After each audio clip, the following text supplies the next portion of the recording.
Welcome to another Donkey Kong Genius video. In this video, we're going to look at the house manipulation that has been used by Fiesel for NES A Nightmare on Elm Street.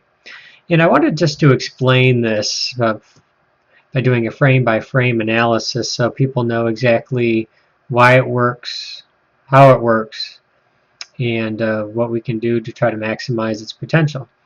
So I'm going to direct your attention here. First, I'm just going to show it here.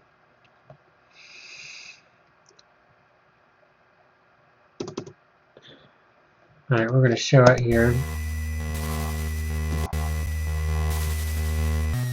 You see that I'm holding up the whole time, and then I'm putting in the start and A input.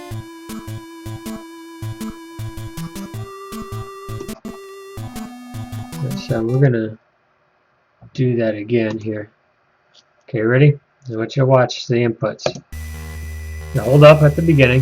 You continue to hold up all the way until you enter the house. And right before the Freddy screen, you press start, select an A, and you continue to hold that. Alright. So we're going to go ahead and pause this for a minute. And we're going to take a look at what's going on. How is this happening? Alright. Actually, I'll do this.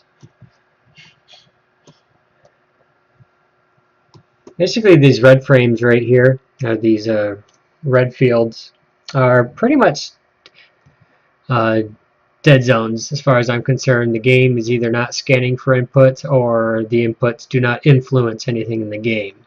And so they're just kind of dead zones versus these green sections here. So as the game progresses, you know, frame by frame, as you can see here, all of this space right here, inputs can influence. And the thing about these inputs is you don't know when, where, how long to hold the input. All of those things influence it. So we need to come up with something that is set. For instance, you'll see that the up input is held even before you power on your system or you hit reset. And the up input is used all the way until you enter into the house. Okay?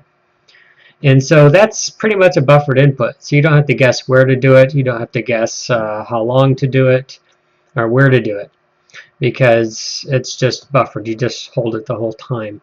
The only thing that makes this a little difficult to execute is when we get to the title screen. And we're going to take a look right here. When it starts to fade out from this and then goes into the Freddy screen, there's a dead zone here of 11 frames. Now, when it turns black from this yellow marker at 312, you may not be able to see it very well, all the way to 333. Actually, this is supposed to be 332.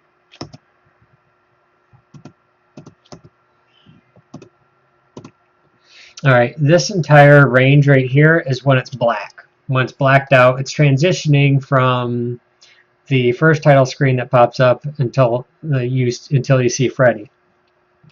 This red zone right here is 10 frames. And the frame that we want the A, the start, and the select input to be pushed on the controller is, if you do it prior to the red zone, the start input will execute on this first green line, and this right here, and it won't execute through here, and it won't execute again here.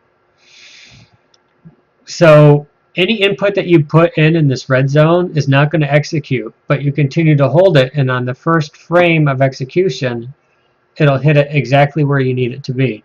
So there's actually an 11 frame window of when you have to push these three inputs and hold them. They could be any order. You could end up pushing A a little late, and then, you know, start a little after select, and so on and so forth. And it doesn't matter, as long as on this particular frame those three inputs are being held, then it's going to work. But the inputs have to be put in on one of these 11 frames so that it's all set. If you do it too early, it won't work, because it's going to be influencing the RNG up here in the green zone. Alright, so of this 21 frames of black transition between the two phrases, there's 2 title screens, there's only 11 frame window here. And what's really neat about this is that not only does it give you the first house, it gives you the second house location so that you get all 3 houses in an order. While trying to execute this in real time, it's actually rather difficult to do. Sometimes you'll get the house, but you'll notice that you won't get the second house because those inputs weren't executed right. They weren't executed within this window. They may have landed right here on this particular frame, and you would get the first house but not the second, for instance. So it's really important that the inputs are put in right here. So I'll let that run, and you can see how the inputs go. You can see the transitions. That's actually, I need to right here. That should be showing those inputs. There we go. So you're holding up through here.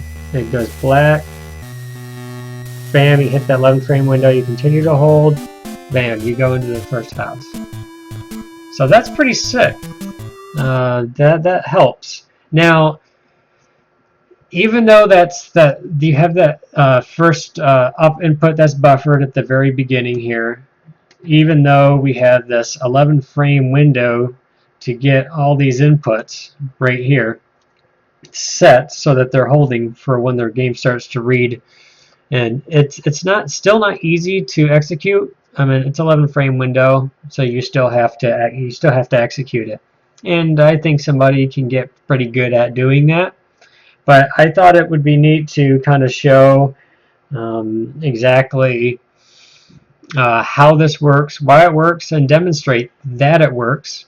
And obviously I would play through to the second house, but my computer can't do 2 things at once, unfortunately. So I will show this in full screen one more time. You can watch the inputs, and you've seen the deep analysis, so you know exactly what we're looking at.